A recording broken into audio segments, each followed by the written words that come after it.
Lenny Harper went from the UK over to Jersey. His final posting was to be there, and he went thinking it would probably be not necessarily an easy task, but that it wouldn't be as serious as lots of the other jobs that he'd had.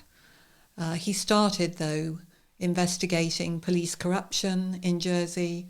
Then there was the question of firearms, and he finally ended up in charge operationally of the Operation Rectangle, which was the child abuse inquiry. And that was the finale to his career, and he tells us all about it. Before starting to work in Jersey, where had you worked before, Lenny? I started off with 3 years in the RAF police, and that was back in 1971. And from the RAF police, I went into the London Metropolitan, and I started off as a young probationer at Brixton Police Station. Mm-hmm. And after about just before I finished my probation, I moved on to the robbery squad in Lambeth, and went from there. I moved across to Belfast in this 1979 and 1980 as a detective sergeant working in Springfield Road, which covered the Falls Road and the Shankill. Also did various tours at local centres where they were interviewing terrorists or interrogating terrorists. Came back to the Met, and then had a range of posts. Probably my favourite post. I worked for 6 months as a uniformed sergeant in the Royal Borough of Kingston upon Thames, but they couldn't wait to get rid of me, so they shunted me up to Soho. And back into the CID and up to Soho, where I spent a very good 2 or 3 years. And then I was a uniform inspector at Tooting, detective inspector at Peckham, and then went to Scotland Yard as on the what was now Scotland Yard. Well, I missed out a spell at Scotland Yard on the serious crimes branch, and then went back to Scotland Yard as a detective inspector on the organised serious crime task force, and from there I went to Strathclyde.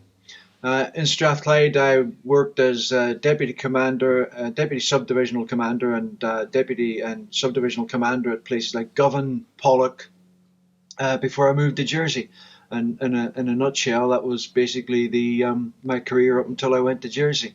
And was that going to be the end of your career? Did you see Jersey as your final posting, really? Yes, I was about 3 years away from the age where I could retire when I went to Jersey, and the initial contract that I signed in Jersey was for 5 years.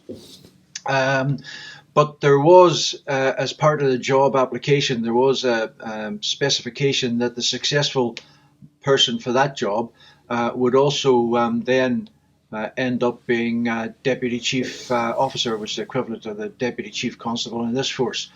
They couldn't call it Deputy Chief Constable in Jersey because the heads of the honorary police all give themselves the title of Constable. Right. Only it was the French version, Connétable. And so they deemed it to be the Deputy Chief Officer. And I took that post over I think I went to Jersey in May of 2002, and I think I took the person who was in position at the time retired unexpectedly, so I think I took over around about September 2002 as Deputy Chief. So was it your expectation that it would be a little bit sleepier than perhaps what you were used to with all your other posts?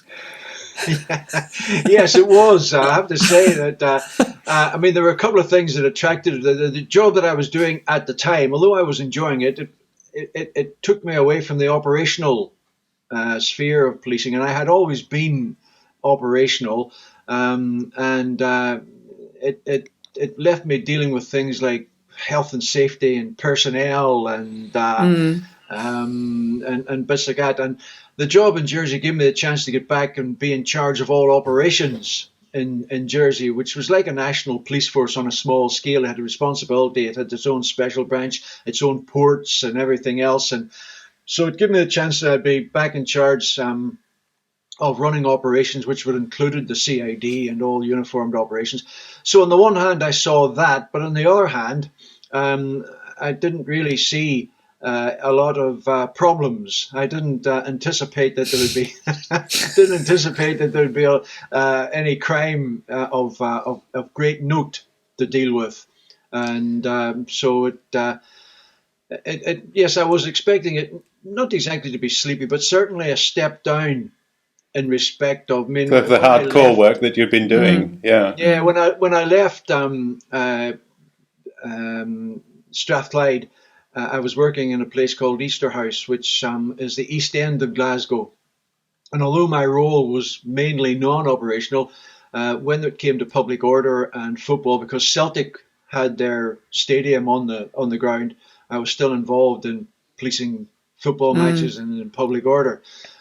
So I didn't anticipate that it would be anything like that. And it turned out to be a little bit of a surprise. But you came into that job and found that the paid police were a different bunch of people. It sounded as though there were some problems within the force when you arrived.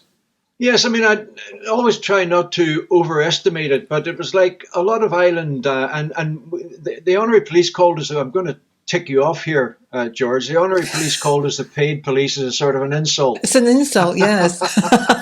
We were known, we called ourselves the professional police. I'm so sorry, I didn't mean to pick up. So they referred to us as the paid police because what they were saying was the only difference between them and us was the fact that we were paid for doing it. And there were a lot more differences than that, I have to say. But yes, no, there was a small minority of officers within the force. It was very set in its ways. Graham Power, the chief, had discovered when he went there that it had just had a really rotten HMI report. Her Majesty Inspector Constabulary had just done an awful report on it, saying that its processes were outdated. There was lack of diversity. There were lots of other bits and pieces, and that there was a small problem of corruption. Now, to counterbalance that, yes, there was a problem with corruption. It really didn't. It didn't include a large number of officers, but because this force was quite small, it looked worse than it was. I think for me the point that I always put across is that I never had to go outside the force to deal with corruption. I was always able to use officers within the force. There aren't many police organisations, or indeed any other organisations of any type, that can say that. You know, that to deal with the bad apples among them, that they choose their own good apples and were able to mount successful investigations. And there were a lot of good young officers coming through who were not tainted by the past. And I introduced a saying that very early on in my tenure, I remembered the title of a song by the Monkees. That was then and this is now. And that was a sort of maxim that I lived by in the early years, and it came in very handy. There were one or two officers who had been sailing close to the wind. I made it clear I wouldn't tolerate anything, and I wouldn't forgive anything that had been criminal. But there were things that had been going on that really shouldn't have been going on, and for instance, female officers were getting the rough end of the stick. One or two of the Portuguese officers were getting a rough end of the stick. There were one or two officers who were engaged in drugs dealing. There's no doubt about that. In fact, probably the most blatant example of that was the large amount of cannabis that was dropped from an airplane into Jersey. And the investigation, the drugs were recovered, but no arrests were made, and the investigation hit a dead end until I eventually got wind that a police officer was involved in it, and I gave it to my professional standards department to investigate it, and they solved the case, albeit the Attorney General wouldn't prosecute at the end of the day. But they solved the case. And again, the Professional Standards Unit were comprised entirely of officers from the States of Jersey Police itself. So the vast majority of police officers in Jersey were honest and hardworking, but there was that little hardcore that needed rooting out. And I think at one stage we had maybe 6 or 7 or 8 officers suspended. Now, probably in most police forces in the UK, there are far, far more than that suspended at any one time. But it meant that was about 3% of our uniformed police strength. So that was a fairly sort of, percentage-wise, that was a fairly high percentage. And very early on, we met resistance from politicians who didn't want us tackling the corruption issues, tried to stop us. It transpired later when the abuse investigation started that one of the reasons for that was that the officers who were indulging in the corrupt behaviour were really very close friends, confidants of the politicians who were trying to block the inquiry. They were in each other's pockets. And I didn't realise that at the time, but it transpired later on that was the case. So they didn't really want us turfing their friends and their inside men out of the police. And they started waging what can only be described, I suppose, as a propaganda war with us. And the difficulty with the media in Jersey is that the local media were run by the government. Even the BBC bowed and scraped to the whims of the, even the BBC, they haven't quite got the reputation that they used to have, the BBC now, but in Jersey it was magnified 100 times that they were, they and Channel TV, which is the sort of equivalent of ITV, were under the thumb of the Jersey states, the government. And this was even more apparent in the Jersey Evening Post because you had Frank Walker, who was the chief minister in Jersey, had a huge financial interest and a huge amount of power among the editorial staff of the Jersey Evening Post. This had repercussions in other areas as well when people who were accused of serious sexual offences who were in senior positions in the Jersey Evening Post were just allowed to act with impunity. So it was a very difficult situation, and in fact, at one stage, somebody referred to myself and the Professional Standards Unit as the politically correct KGB stalking the corridors of police headquarters. And anybody who knew me from London and Belfast and Glasgow just laughed at that description because they knew, if anything, the last thing that I was politically correct. Right.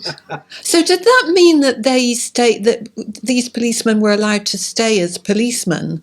The politicians intervened so much, and the Attorney General didn't approve of them being charged with anything. Did they remain policemen?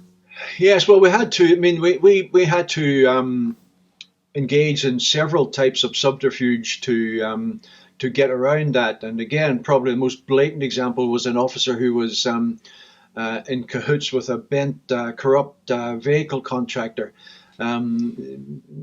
A lot of complaints are arriving on my desk that one particular contractor was getting about 95% of the work on the island, and it was a really lucrative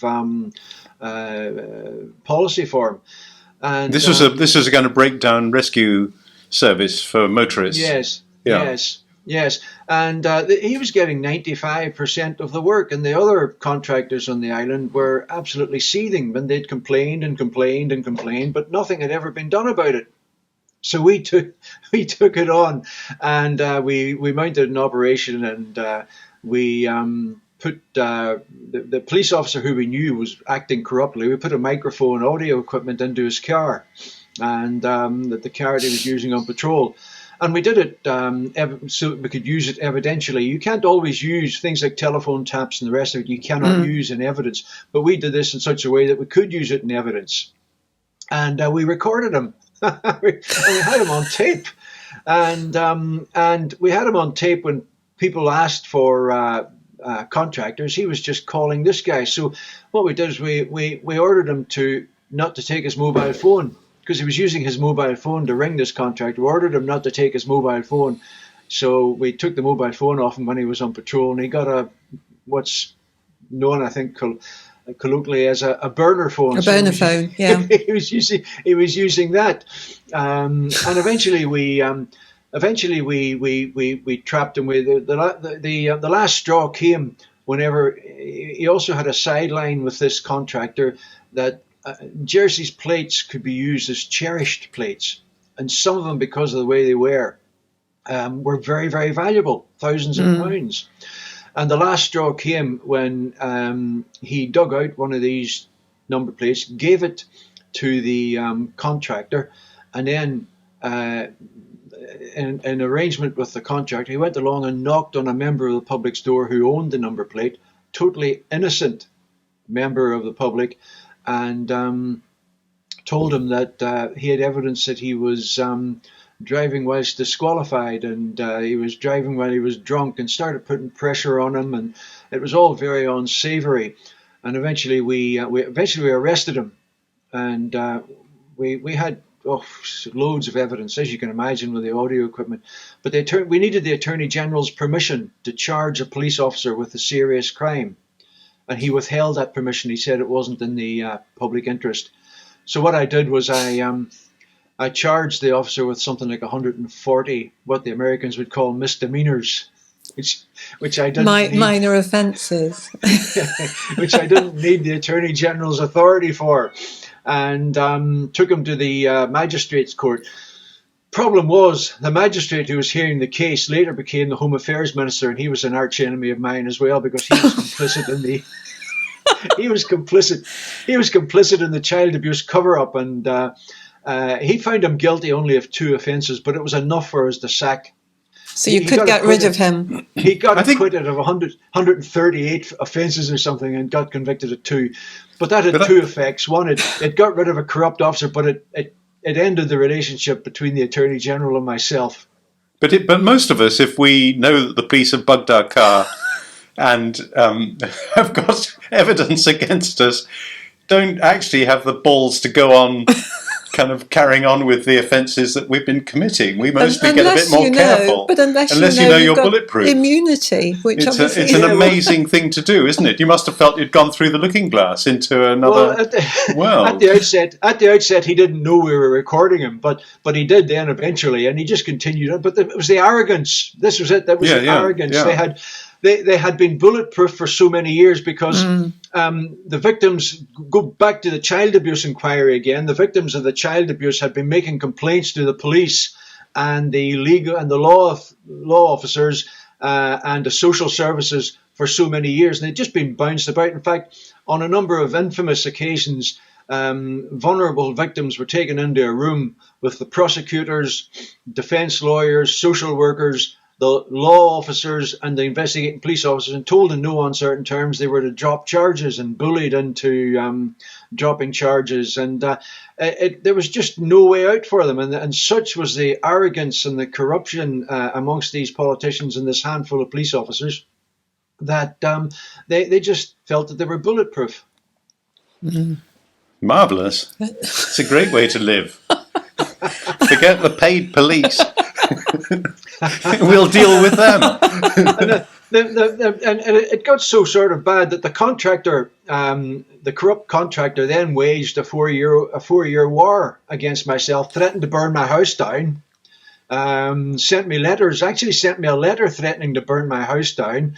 He didn't sign it, though, did he? Oh, yes, he did. He did sign it? Yeah, absolutely. That's normally an offence, I think, isn't it? Nothing was done about it, and we had police officers guarding my front door for a little while, and but when we passed them, I remember one day we lived right on the north of the island on a beautiful little beach, and to get away from that, we sort of went up this hill. And I remember one day my my wife was in the car with me, and we were going up the hill, and this contractor was coming down. And as he came down towards us, as he was passing us, he went, don't know, let me see if I can get this in. Get it on the camera. No. With his gun. He did a gun gesture at you. Oh my goodness. And my wife said, who's that? I said, well, you don't want to know. You don't want to know. But this campaign of his went on for about every day. He sent a letter every day to the police station. I had a batch of them. I had a huge file of them. And but at the same time, I was getting letters of thanks from other traders on the island who, at long last, were getting a fair share of the. But you're right; it was real bizarre, surreal stuff. Yeah, and people did have guns, didn't they? I mean, a gun gesture is not entirely empty on Jersey because you. No. I mean, Jersey. I mean, that was my sort of first real big flashpoint with the politicians, and I mean the corruption was one that we sort of took in our stride and that we could deal with, even though we were getting the first real big crunch was the firearms, and that came because it came quite accidentally. Actually, the man in charge of the police firearms department was a civilian, and we got. The detectives were interviewing somebody that they'd arrested for something. I can't remember what it was now, but he said to them during the interview, what are you talking about? He says, why don't you do something about your own corruption, he says, and your own firearms. He says, nobody in this island has got licenses for firearms, and your firearms man who's in charge of your firearms is buying and selling firearms. He's taking firearms off members of the public and selling them to other members of the public. And this was brought to me, and I thought. So as it was internal inquiry, and anti-corruption was at that stage my main responsibility, and so we got a search warrant, and we decided we'd go and search his house. And I'm going on this search warrant. We go into this estate, and I said to the constable who was driving the van, "Which house is it?" He says, "Sir, you can't miss it. It's got a Sea Cat missile launcher on top of the roof." And then we turned around the corner, and there was this semi-detached house. And semi-detached house. Goodness, yeah. The neighbours didn't mind. It was a housing estate. It was one of these modern housing estates, and on the porch, sitting on top of the porch, was a Sea Cat missile launcher. So we knocked at the door. You knocked politely on the door, I hope. and he answered the door, and he says, "Oh, hello, boss." And so I explained, and his 3-year-old son came out behind him, and the 3-year-old son was holding a huge Magnum revolver in his hands. I don't know why we're laughing. And the boy could hardly lift it. It was one of these ones that Clint Eastwood used to use in the Dirty Harry films. Remember the size of it? Yes. And we went in and we searched the living room first, and we found a holster underneath. And then we went into the spare room. I could not believe my eyes. There was no room for anything. And the young boy was in this room. There were bullets lying all over the floor. You couldn't see a space of the floor for rifles, guns, machine guns. They were all there. And they weren't light caliber weapons. They were heavy snipers' rifles. There were all sorts lying about this house. And in amongst it all was an RPG-7 rocket launcher. I said, "What are you doing with an RPG-7 rocket launcher?" And he says, "Well, I collect them."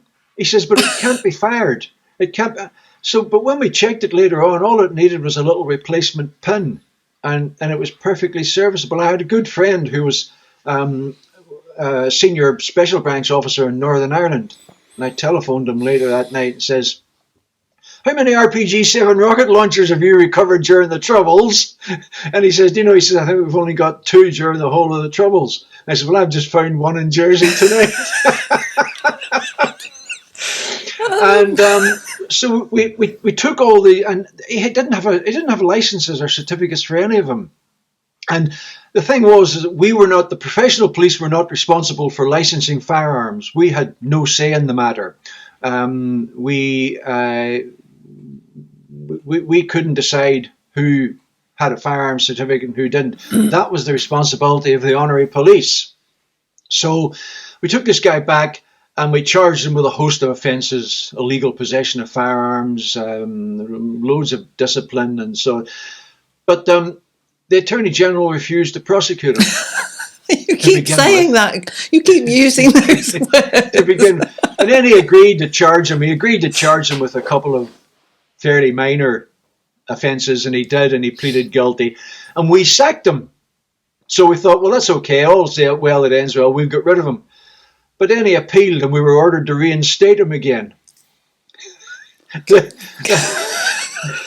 Home Affairs Minister ordered us to reinstate him again. That's amazing. So he came in and I said, Ma'am, I shall be on your shoulder the whole time you're in here. And should you even step out of line 1 iota, I will be down on you. Anyway, a couple of months later, he's at it again. He's using our systems for corrupt purposes and delving in firearms. So I arrested him again and disciplined and charged him again, but this time he resigned. And the postscript of the story is he resigned and applied to join the honorary police. I bet he got a job too, did he? He did, yeah. And the head of the honorary police is the Attorney General. And he has the final say on who gets in. So when I got wind that this guy was supposed to be sworn into the honorary police in a couple of days' time, I created Merry Hell and I sent a report off the Attorney General, hinting, not saying that I would, but hinting that somebody might leak this to the national media. And his application was delayed, and until about 2 days after I left the island, when he was appointed as an honorary police. Oh, Lenny, it's unbelievable, isn't it? Well, this is your warm up. This was your warm up, wasn't it? This was the warm up. This was the warm up for the child abuse. Yeah. So, by the time we got to the child abuse inquiry, as far as politicians, so what we said as a postscript that we said, look, we can't be having this. Although we have no say. And Graham Power and I had a meeting. Now Graham was a fantastic chief constable. He came through the Bramshill sort of system in the UK. What we would call, what us operational sort of sewer cops would call the academic. The academic side. You're a sewer cop, is that what you said? Sewer cop, yeah, gutter cop. I was a gutter cop. Okay. and he was a professor of policing. He was a professor of policing, but unusually for the Bramshill types, and you did get the odd one who were able to root themselves in and know what was required operationally, but the vast majority of them were like heads in the clouds. And but Graham was one of those who knew what was required operationally, wasn't afraid to go out and walk a beat and get involved, knew the difficulties of the job, and but when he looked at the job that was needed to be done, he said, "Well, I need somebody who's used to working in the gutter here. I know what's needed to be done, but with the role I'm in now, I couldn't do it." And which is why he didn't tell me at the time, but that was why I got accepted along in front of all the other Bramshill flyers who had applied for the job in Jersey. Graham knew that one of those. He knew what he needed. He knew what was needed. He needed somebody who was used to working down there in the gutter. Yeah. And so Graham, he was coming under intense pressure. And I sat down with him, and he said, we've got to do something. He says, we're going to have to start arresting people who haven't got firearms licenses. I mean, the examples were bizarre. I mean, they had this 50 caliber. There were a number of 50 caliber rifles on the island, and these things went through. These things were used in the sniper in South Armagh who murdered 30 or 35 members of security forces.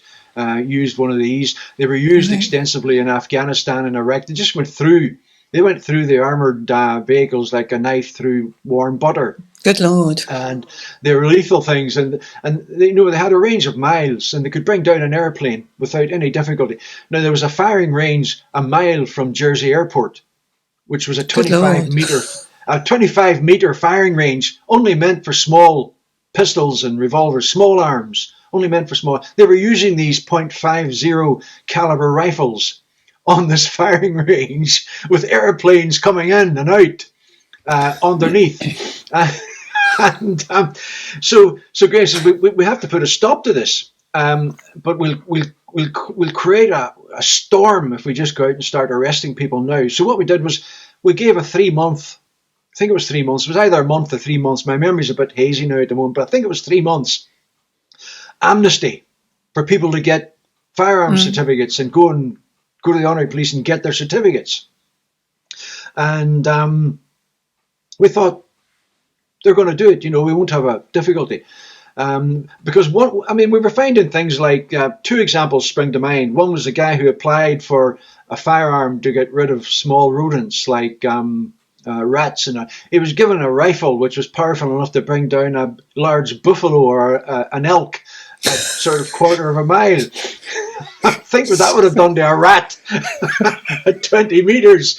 And then there were another family who, when we searched their cellar underneath, there was 6 months supply of tinned food and other stuff in this cellar, along with about 250 high-powered rifles. And they said they were preparing for the word. We never ever found out what the word was, but that was the sort of thing that we were facing. So we gave them all 3 months. I mean, we're talking about lawyers, we're talking about politicians, we're even talking about police officers, doctors.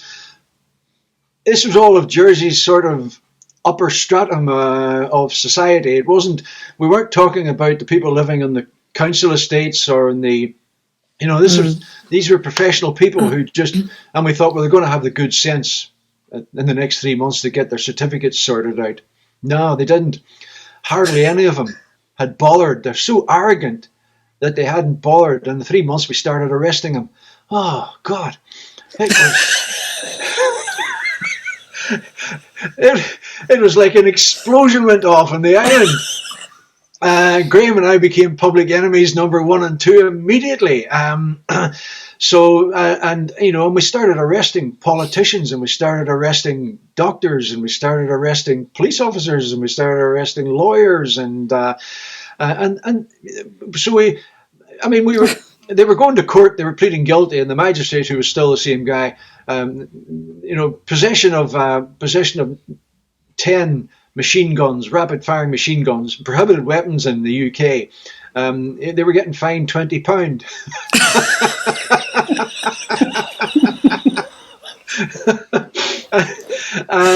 But we were doing our job. This is why that magistrate then got when he stood for election, he got appointed Home Affairs Minister. Of course. He was after they got rid of Wendy Kinnard, who was Home Affairs Minister, who was very much on our side and very much sympathetic to what we were trying to do.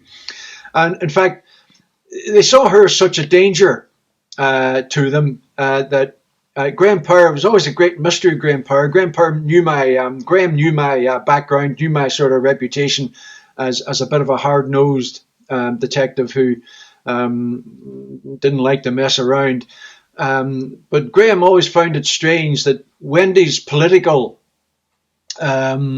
ideology coincided very closely with what I was trying to do in the police in respect of diversity and ill treatment of members within the force. But Wendy was becoming so dangerous to them. They started a rumor that Wendy and I were having an affair. And it actually, I mean, it got so stupid. It was actually talked about in the States, in Parliament. Yeah, and this was so. I mean, and later when that didn't work, they then started a rumor that Graham was having an affair with her. It was just the sister of the corrupt contractor. When the abuse inquiry started, the sister of I was friendly with a couple of reporters in the UK, and a couple of them rang me up and said they'd received emails from the sister of this contractor to say that I was an abuser, that I was guilty of abuse myself. So this is the vehicle rescue guy that you'd had the run-in with. Yes, his sister, right? Yeah, his sister. But that was done in conjunction with a couple of the corrupt police officers that we dealt with. It was all coming home to roost then when the abuse inquiry started, and it was only then that I started sort of putting the strings together and realizing just what we'd got ourselves into. That the corruption which had led on and into the firearms and now it was the very same people that we were having to battle with when the time inquiry started. Mm-hmm. Goodness. So let's turn to the abuse inquiry then. How you set up a phone line, didn't you, for people to be able to ring? What happened? Yes, I mean that came a little bit down the line. There was a lawyer on the island who was, although he was working for the Attorney General's office, there were 3 lawyers attached to police headquarters as sort of liaison officers. They were sort of our CPS, if you like. That would be the sort of nearest the equivalent. And they were very, very good people. They were very good lawyers, and they all. At least 2 of them, I think. 2 of them were from the United Kingdom. I can't remember about the third one. I think she was local. Didn't have a lot to do with her. But the 2 lawyers that I worked with mainly were from the UK. And one of them in particular, lovely, lovely guy. My wife and I socialized quite a lot with him and his wife, actually. We became very close. Unfortunately, he died a couple of years ago of cancer. But he would say to me frequently, I fear there's a paedophile ring operating on the island because I cannot get prosecutions for child abuse cases. It keeps getting bumped back to me, and the Attorney General's office just refused to prosecute. The evidence is there. I know he says the evidence is there. And he said, I'm just a bit worried about it. And he says, so I agreed to have a look at a lot of old files that he had gone through. And I did. I went through and I was quite horrified by what I saw. And I was also disturbed by a number of occasions that 2 senior police officers seemed to be involved in evidence going missing or evidence not being found. And it just didn't seem right. So we went to Graham, and Graham decided that we should set up a covert inquiry at that stage. And we did. And we told everybody that it was, we let everybody believe, we didn't exactly say, but everybody knew there was something going on because we'd taken a small team of detectives from the force and put them into this secret office and we're working on it. And everybody thought it was a corruption investigation. And we allowed them to think that. We allowed them to think that. And it was chugging along, and we were making our inquiries and doing it very quietly. But then we got wind that Stuart Sivery was bringing a BBC journalist and a camera crew team to the island. Stuart had been doing some work for the victims, trying to raise issues of child abuse as well, but he was working parallel to us. He didn't know what we were. He didn't know we were investigating, and as far as he was concerned, the police weren't interested. He was a minister, wasn't he? Yes, he was a senator. He was the Home Affairs. He was a health minister, whose life was later ruined by the Jersey mafia. And he was trying to raise this issue, and he was bringing a camera crew. Now at this stage, we thought if the balloon blows on this, it's going to frighten witnesses off, and so we decided we would have to go public. But what I did was I got Graham I got Stuart in the evening before we were going public. And I hadn't even told the Home Affairs, I hadn't told the Chief Minister yet, and we hadn't told the Home Affairs Minister. And or maybe we had told Wendy, I'm not sure, I can't recall. But anyway, we certainly hadn't told the Chief Minister. And I got Stuart in, and I told Stuart what we were doing. And it was almost as if a weight had been lifted off his shoulders. He says, I can't believe, he says, you've got a problem because the police are not trusted by abused people. You're not trusted. There's no way they will trust you. And I said, well, we'll get round that. We'll get round that. I said, but in the meantime, it's vitally important for the integrity of our investigation. And also it's vitally important for my well-being that you do not mention a word of this until we go public tomorrow. Because if the Chief Minister finds out that I've had you in, if the government find out that I've had you in and I'm telling you, because he had been sacked by this time, he was no longer in government. I says, then my head will get chopped. I says, so you must not say anything. You've got to be quiet. He says, oh yeah, no problem. And off he went. Within an hour, it was on the media. He'd gone in and told the media that Lenny Harper, the deputy chief, was investigating this, and this time he believed that the police would act. It was all over the Jersey media within minutes. Yeah. And the balloon went up. And this was to be a recurring problem with Stuart. His motives were brilliant. He had the strongest motives. His courage was indescribable. But he was very focused in what he was doing, and he didn't look at the wider picture very often. And the way he put things could often just fan the flames. And this was one occasion. The next morning, Graham and I were in the Chief Minister's office getting slammed and being told to drop the investigation and being told to stop calling people victims when nobody had been charged yet, and to stop this. And we were warned that we would bring down the government. And we said, well, that's not our responsibility. We're police officers. So that was so what we did was the next day we did a press conference. We emphasized that this was a new police regime. We knew we couldn't use the Jersey Social Services because there was just no trust whatsoever, and too many of them were involved. Some of them were withholding files from us and refusing to hand over documents, and same as we had experience with the Sea Cadets. And that's at Victoria College, that abuse. Yeah, there was Victoria College was another example, and then the Jersey Sea Cadets, where the head of the Sea Cadets we arrested him and found pornographic images of children on his computer. And the problems I had to go to the UK and enter into a subterfuge with the Royal Navy to have a ship docked off Jersey on Remembrance Sunday, and then he swept into I just happened by accident to be in there, prearranged, and the commander of this commander of the Royal Navy, who was very much on side with us, came into the headquarters and ordered them to hand over the files there and then, so that they didn't have a chance to destroy them. So we were having to, we'd gone to the head judge in the island to try and get a warrant to seize the documents at the Sea Cadets, and it was refused. They just wouldn't allow us. They refused as a warrant. So we were facing obstruction all over the place.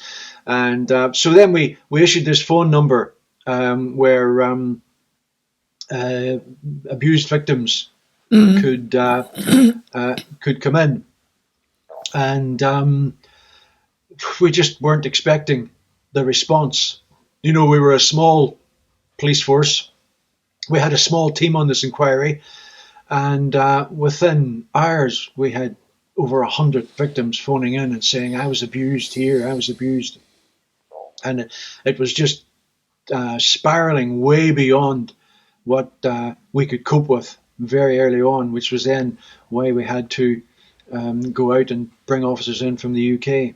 And what kind of people were ringing up? I mean, was this the housing estates people, or was it farmers' family people, or was it? What kind of cross section of the island was this? they were mainly children from what you would call working class families, many of whom had got themselves in trouble when they were young and had just been dumped at various care homes. Haute de la Garenne was obviously the main one. They'd just been dumped at these homes, and there was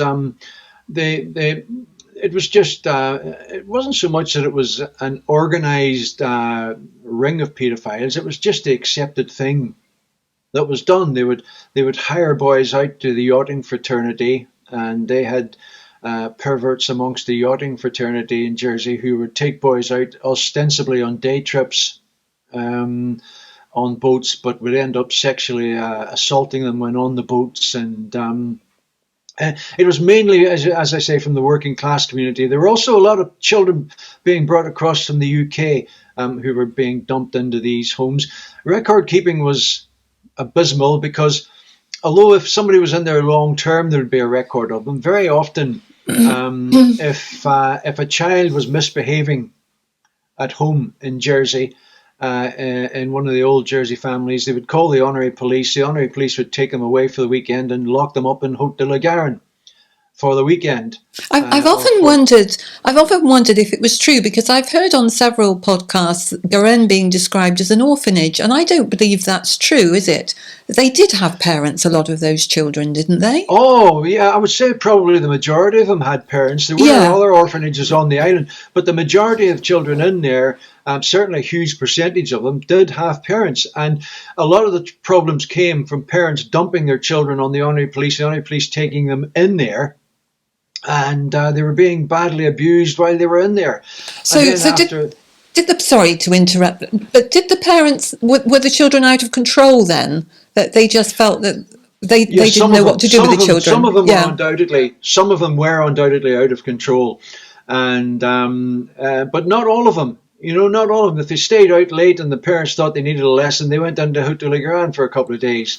And they were being abused in there, and of course they would get out and they would complain, and just nobody believed them. It was just dismissed. The police laughed them off. And are you talking about boys and girls, or just girls? Or boys and girls? Girls. Did they tell their parents that if they'd been left there for a day or two, if anything had happened, being rented out to yachtsmen? Did they tell their parents? Did the parents complain? Yes, I mean, undoubtedly some did, and parents complained, right. and indeed, on more than one occasion, when I was, my family used to come across to Jersey fairly regularly, and we would go out in the evenings and socialise, and they still tell stories. I lost count the number of times that we'd be sitting in a restaurant or a hotel having a meal or a drink, and people would come across and introduce themselves and say, we're really grateful for what you're doing, because my daughter was in this place and nobody believed her. She was abused. Nobody believed her. And we took it. In fact, I remember one guy who was an honorary policeman at one stage. He says, I was horrified. I took it to my colleagues and they just laughed it off. And he ended up leaving the honorary police, and just nobody believed him. So even when the parents did take action, and not all the parents did, there's some of the parents were just glad to get rid of them. And even when they did, and even when it got as far as the police. Now, one of our difficulties was that the children would often run away from Haute de la Garenne, and they would be posted as runaways. So the States of Jersey police were picking them up and taking them back, innocently, back to the care home, not knowing what they were condemning these children to, and very often, I have no doubt that the children told the officers what they'd been going through, but the officers either didn't believe them or whatever reason just felt that they had to take these children back. So the States of Jersey police were rounding up these youngsters as runaways, as police officers do all over the UK. And taking them back into the hellhole that was Haute de la Garenne. So they become kind of unwitting kind of facilitators of the abuse. Yeah, I mean they were unknowingly acquiescing in what was going on, and no doubt there were a few police. Well, we know there were a few police officers who knew what was going on, because there were a few children of States police officers who were amongst the abused victims, and indeed there was. There was one, maybe there were a couple of one serving States of Jersey police officer when I was there, and a couple of retired Jersey police officers who were also involved in the abuse in Haute de la Garonne. And one of the things we know about children who have been abused is that their behaviour deteriorates. So if they get dumped in Haute de la Garonne because their behaviour is poor, and then they get abused, what you're likely to get is more poor behaviour by the child. You're going to get more dysfunctional behaviour, and therefore an excuse for locking them into Haute de la Garonne or whatever, because their behaviour, of course, justifies it, because they've been abused. You get into a cycle of abuse and dysfunctional behaviour as time goes on. It's a new way of understanding the phrase social services, of course, if they're being rented out to the local yachtsmen. Terrible. But we had to bring the NSPCC across from London because we couldn't use the social services in Jersey. They just weren't trusted. And how we won over the trust was by engaging the national media. And we engaged the national media. I made it my policy to be very upfront in front of the cameras and to stand. And whereas Graham commented on one of his interviews that most police officers, when they do an interview, they'll allow maybe half a dozen questions to be asked, and then they'll terminate it. I was determined that the victims would see that we were being open. And I just stood there and allowed them to ask questions for as long as they wanted. And in fact, there was one live interview on Sky Television which went on for 59 minutes or something. And eventually they ran out of questions before I ran out of answers. And that's how we engendered the trust. And we would keep saying, because we were upfront in the national media and saying we will not tolerate victims being, and on one occasion I went on and issued a warning to politicians on the island that if any of them intimidated the victims, then we would come knocking on their door at 6 o'clock in the morning. You can imagine how that went down in the States. Absolutely. Yes. Yeah. But it won the victims over. It made Graham's job a hell of a lot more difficult because the politicians were all kicking at his door. Yeah. And he was shielding them. He was shielding me from them, but he was getting it every day of the week. Yes. But you must have known that they were going to keep up the pressure, the elites, yes, whatever whatever we call them, what these, Yes, they were never going to give up, were they? They were never going to. No, they never did. Although bizarrely, the Attorney General, who was my, I suppose in terms of the sort of opposing parties, who was my arch sort of enemy in respect of trying to get the job done, inexplicably, about 2.5 years ago on his retirement day in the States, made a closing speech, and after he'd finished, a member of the States asked him, he had alluded to the child abuse inquiry, and a member of the States stood up and says, look, you've been very critical of the investigating officer in the child abuse inquiry previously. You never give him a chance to answer. You mentioned him again today. He says, why are you doing that? And he says, let me make it clear. He says, he did an excellent job in investigating child abuse. He says, he did a superb job in investigating child abuse. And then he sat down, and Neil McMurray, actually, who the Voice for Children blog, yes, who I think Neil had recorded that, and Neil contacted me. He says, you're not going to believe this, he says, when it's just happened. So, and that was only 2 years ago or so. So you're right, they were never going to give up. And even when it came to the committee of inquiry, they hadn't given up. And I think the committee of inquiry came maybe 7 or 8 years after I had retired. But what that means, surely, what that means is that the Attorney General knew very well what they were doing. They weren't obstructing the inquiry simply because they didn't believe it was true what you were discovering. They were obstructing because they chose to obstruct it. Yeah, absolutely. And it wasn't a misunderstanding of any sort. Oh no, there was no misunderstanding. Absolutely not. And I mean, if you look at infamous Liberation Day speech at Philip Balash. Yeah. And that was a weird bit about the Jersey sort of system that I found when I went there, that Philip and William. Philip and William, the brothers, held the two most senior posts. One of them was the Attorney General, but he doubled as the government's advisor on legal matters as well. So he had two hats there, which were conflicting, you might think.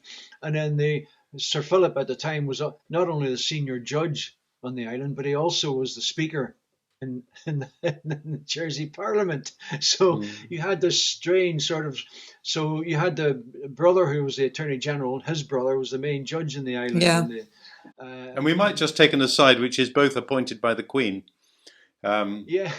I mean, we don't want to dwell too much on the House of Windsor and their role in child abuse, but nevertheless, there's a link. I mean, although how much influence the Queen actually had in those appointments is another matter. And it was like a bit like the Queen's representative, the Lieutenant Governor, who ostensibly used to be appointed by the Queen as well, but then the Jersey government decided that they couldn't risk somebody being appointed who wasn't singing to their hymn sheet, so they took the role on themselves and they appointed.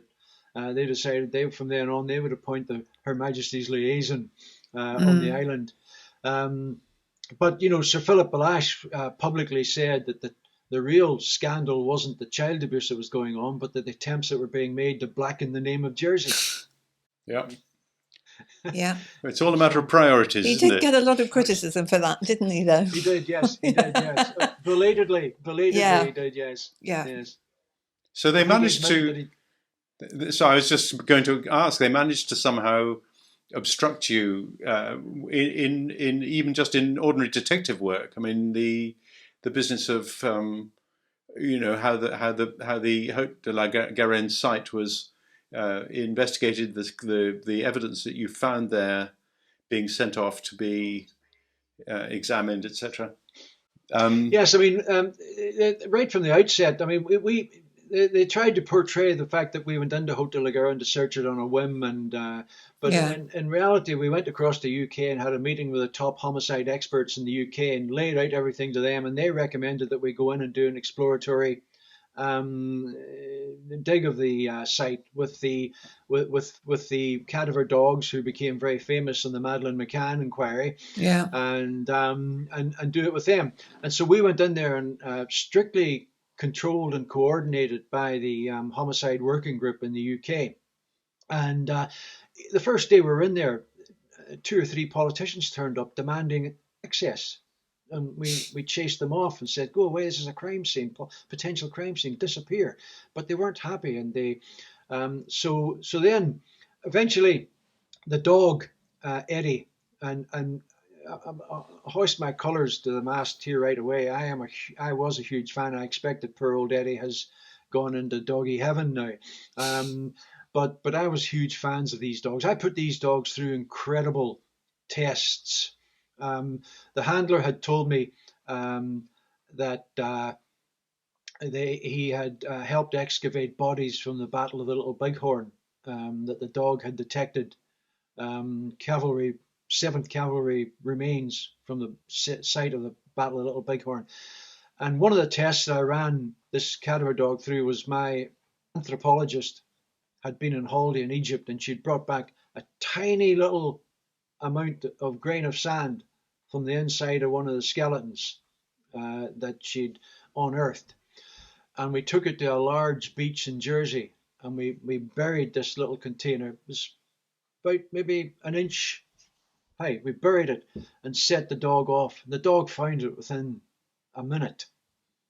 The dog was incredible, and he couldn't. The handler of the dog, the owner of the dog, went at pains to keep telling us, and he said this was a difference between us and the Portuguese police. He said the dog can tell you what questions to ask, but he can't give you the answers. You have to work the answers out. And he says the dog gave the Portuguese police the questions to ask, but the Portuguese police thought those were the answers. And whereas the dog was telling us that there were human remains had been in here, but the dog couldn't tell us how they'd got there, whether they were murdered or not. Yeah. We knew that we eventually established that they'd certainly been illegally buried, but we could never ever say. So when we found, it was a dog that discovered the first piece of bone, which became infamous. It was known as, I think, Jar 6, named after the anthropologist, the J.A.R. Julie Russell. What's the name of the actress? Julia Roberts. Julie Roberts. And I can't remember whether she was Julie or Julia, but I keep getting the two of them mixed up in name ways. But she's a world-renowned pathologist, absolutely world-renowned. She's been involved in some of the most difficult murder cases, and she was of the opinion there and then that this was a piece of a child's skull. Now, we found out a couple of days later that because of where we'd found it and the excavation, that it wasn't going to be fitting in with our inquiry. So we immediately ruled it out. But by then it had gone off for examination. And as a Sheffield professor said, anthropologists like her does not make a silly mistake like that. And it went off. And the first reports we got back from the laboratory were that they had found a significant amount of collagen in this bone. Now, collagen is only found in mammals. It's not found in objects like wood or coconut or anything else. It's only found in mammals, including humans. And the anthropologist was convinced when we sent this off that this was a piece of a human juvenile skull. And the lab that were supposed to carbon date it got it in Oxford, and they found collagen. They sent us emails saying they'd found collagen in it, and then they sent it somewhere else, but they didn't record any of its movements. And then all of a sudden, it comes back to the anthropologist, who looks at it and says, "This has changed shape, changed texture, changed color. I can't say anymore what it is." And the other people were calling it coconut, weren't they? Coconut, yeah. And somebody had some technician who wasn't qualified to decide what it was says it looks like a piece of coconut to me. And so we tried to trace back to where it had been, but they didn't have any records of. So even if it had been the most vital piece of evidence in the world, we couldn't have used it because there was no record of its transmission. Once it left us and went to this lab, there was just, and the pathologist, now the anthropologist said it's changed shape, texture, and color, but that never appeared anywhere in subsequent. It was just accepted that this was a piece of coconut, and the myth of the coconut was born, even though collagen had been found in it. The myth of the coconut was born. Now we don't know. I can't say whether it was the same piece that came back or not, or whether it was switched. I just know that there's no way to prove that was we couldn't use it in evidence. You couldn't use it in evidence, no. Even though we'd ruled it out, if we hadn't ruled it out, if this was evidence that would convict somebody of a murder, we wouldn't have been able to use it because the chain of evidence had been not only broken, it had just been destroyed.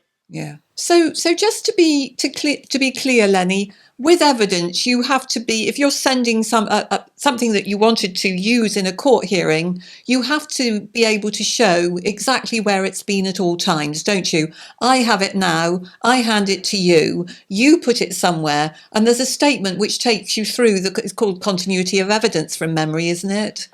That's absolutely correct. And you sign. You sign the label, you sign a book to say you've handed it over. It's documented from point A to point Z. And that had been completely that wasn't happening, was it, with this evidence?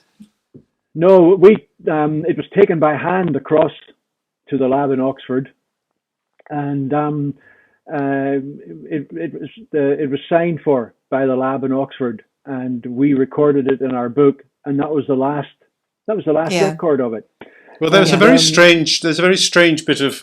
I don't know where you found it in the Storyville documentary. That's right. There's the anthropologist in Oxford is laughing his head off Yes. Having spoken to Mr. Rose, the journalist, who's so against any suggestion that child abuse ever happens, Daily Mail journalist. They were chuckling. I mean, it was obvious that they were thinking that you'd made a terrible faux pas and silly you, wasn't it, really? Yes. I mean, the guy in Oxford isn't actually an anthropologist. All he's qualified to do is carbon date.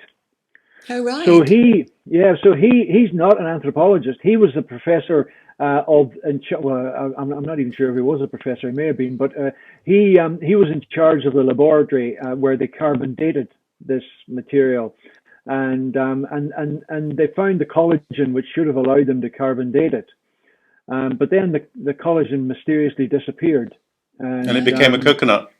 It became a coconut.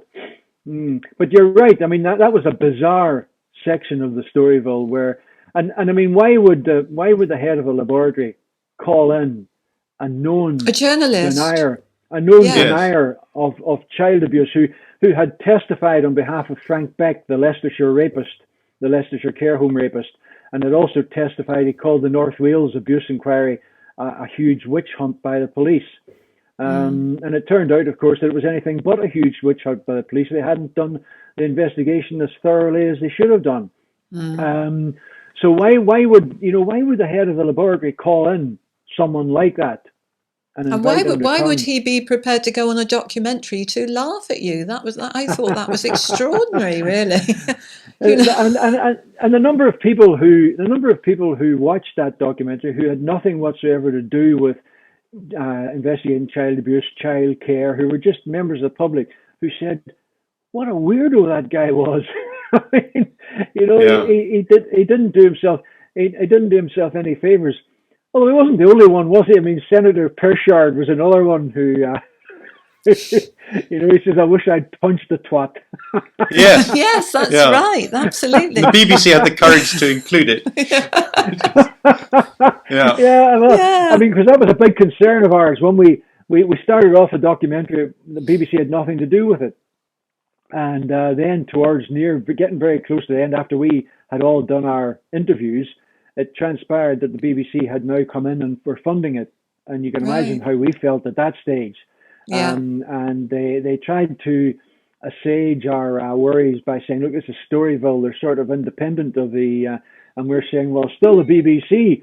But at the end of the day, yes, they came through on it, and although they stuck it on BBC 4 or BBC 23 or whatever it was, it still went out there. Yes, it did. And there is something very much lost if you try and reduce this story to 40 minutes or 50 minutes. It's there's so much complexity in it that seeing an interview of Frank Walker, waving his hands about saying how embarrassing it was for Jersey, is not really the whole story, is it? It's confused. No. The appearance of a confused old politician. But it was part of this surreal world that we were living in. Frank Walker and his wife came up to Haute de la Garonne, and we took him on a tour around the site, showed him the cellars where everything had been found, and he was tut-tutting and how horrific it was, and we were going to have his full support and all the rest of it. And we knew, even as we were standing talking to him, that behind the scenes he was briefing against us. And yes. And he's standing there, and then when they denied that the cellars even existed, then the guy had stood looking down into them. He'd stood looking down into them. It was bizarre, surreal. Yeah. And then the reporters the journalists seem to end up willingly confused. Nobody seems to be able to decide what to make of it. They just seem baffled, don't they? Yeah. Well, and the ending is, well, you can't prove a child's been murdered, therefore there's no story. That's kind of how it's presented, isn't it? Where we know that there are hundreds of victims. Yeah. Yes. You're absolutely right. I mean, they were portraying it all as a huge waste of time. Yes. I think that's what the and then they were jeeringly referring to, "Oh, look, all this money spent and there's no murder victims. They can't." And whereas we all along we were saying, this is not we're not saying there's been murders, but we have to treat it as a potential Yeah. homicide scene. Yeah. And they were accusing us of saying, this is murder, this is murder. And Graham makes a very telling point in his statement that Wiltshire employed 2 police officers full-time to go through every one of my media interviews. And they came out at the end of the day and saying, no, at no stage did Lenny Harper say that there had been murders.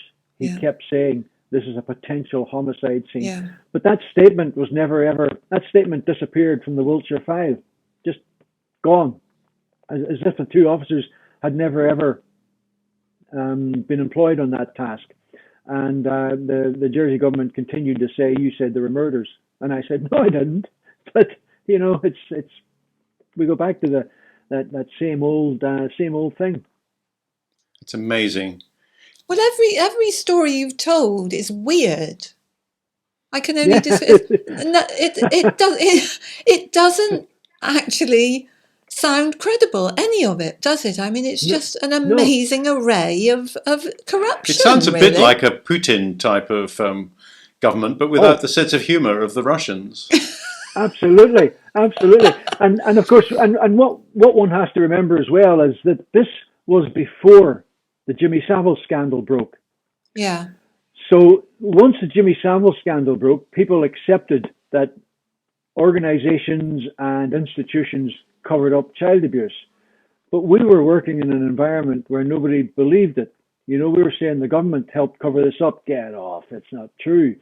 And so we said a silent prayer to Jimmy Savile whenever his story broke, because we thought, right, well, people are going to look at our investigation now in a new light.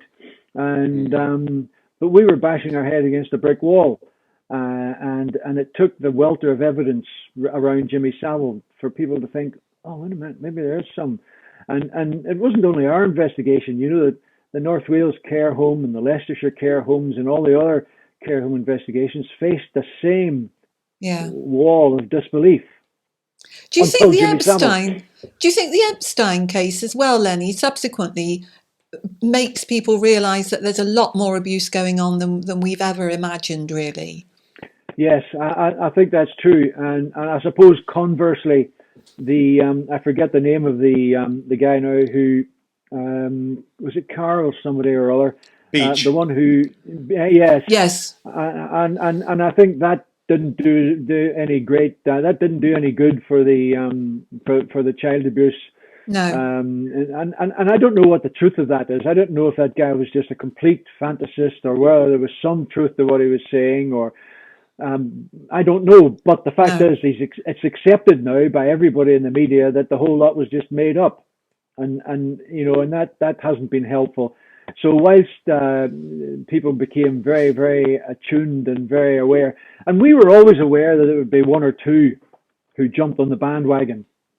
Yes, you know, of course. But we always felt that they were fairly easy to distinguish, and I think we had one, possibly two, that we just went, nah, this is not. But you know, when you consider that we dealt with over 300, I think, and you just knew when you spoke to people that they were genuine or they were not, and to look at the sort of case histories, and there's one lady who's still in touch with me, who was in this home, and she was getting raped continually. I think she was 14 or something at the time, and she was getting raped and abused and raped, and eventually she could take it no longer, and one night when her abuser came to take her away to do the same again, she threw a bucket of boiling water over him, and she got charged with attempted murder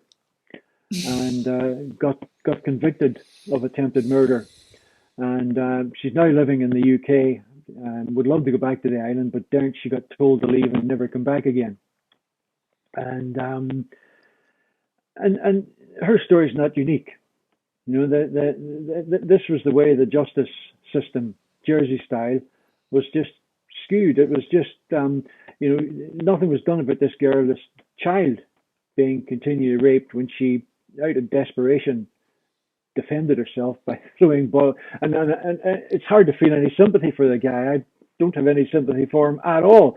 And I suppose, yes, she obviously committed an offence. Well, I don't know if she did or not. If the guy was just about to rape her, surely that's, that's self-defense. Yeah. And it's one of the curious things about this kind of story, that it's only when you hear the personal anecdotes of individual victims that you understand really what we're talking about. Because otherwise you can end up talking about politicians covering things up and people taking the piss out of it, and coconut instead of skull, and you can get distracted by the kind of by taking a view which is a bit detached from the actual experience of the victims. And you can talk about the politicians as if they were playing some kind of game about information and so on, but in fact they were involved in covering up this kind of crime, which is extraordinary, really, to think that so-called respectable people appointed by the Crown, qualified lawyers, are actually determined to cover up this kind of crime and to protect the perpetrators, and maybe know the detail, much more than we can even guess of what was going on. It's extraordinary, and you have to hear the anecdotes to understand what it means. Mm. Yes. Well, and I mean, and people who stood up and put their head above the parapet in Jersey, who tried to defend the interests of the survivors and victims. Yeah. I've had to get used to calling them survivors. In the police, we always referred to them as victims. For obvious reasons, they were victims of crime. But they don't like, and I can understand, they don't like to be known as victims, obviously, because they feel that gives the perpetrators of the crimes some power over them. So they prefer to be known as survivors. So I always have to paraphrase and say victims, survivors. But anybody that raised their heads above the parapet and tried to defend the interests of the survivors and victims, they had their lives ruined in Jersey. Yeah. Graham and I were very fortunate. We were able to leave the island and I mean, we were under, we must have been under some strain. My wife tells me that I was under a great deal of strain, and I never felt it. Never felt it at the time, but she points out an example. During the middle of the investigation, I came across to the UK for a couple of days for, I think it was my daughter's 40th birthday party or something. And our whole family had come from Northern Ireland, Wales, London, and it was a huge fair. I don't remember a minute of it. I don't remember 1 minute of it. I just can't. And people say to me, well, we were talking to you at that event, and I have just no recollection of it. Absolutely no recollection of it. And my wife says, there you are, that's proof you were... Your mind was elsewhere. Yeah. So, well, it takes guts, Lenny. It takes guts to do what you did and to get through it. It really does. But it takes far more guts for those that were living on Jersey, and had to remain in Jersey. People, and Stuart Sivery's life has been ruined. I don't know if you've spoken to Stuart or whether you will be speaking to him, but his life has been absolutely ruined. The threats that Neil McMurray and Rico Sorda were getting, the Pittmans who very courageously did the inquiry, which exonerated myself and criticised the government for the spending on the inquiry. His life was ruined. They were made bankrupt, lost their jobs and everything because he refused to toe the party. So, that the people who were living and had to remain in Jersey, I'm so full of admiration for them. Yeah. Well, thank you very much, Lenny. It's very, very interesting to hear the story in such detail and so clearly explained. So we thank you very much indeed. No, thank you. It's been a pleasure.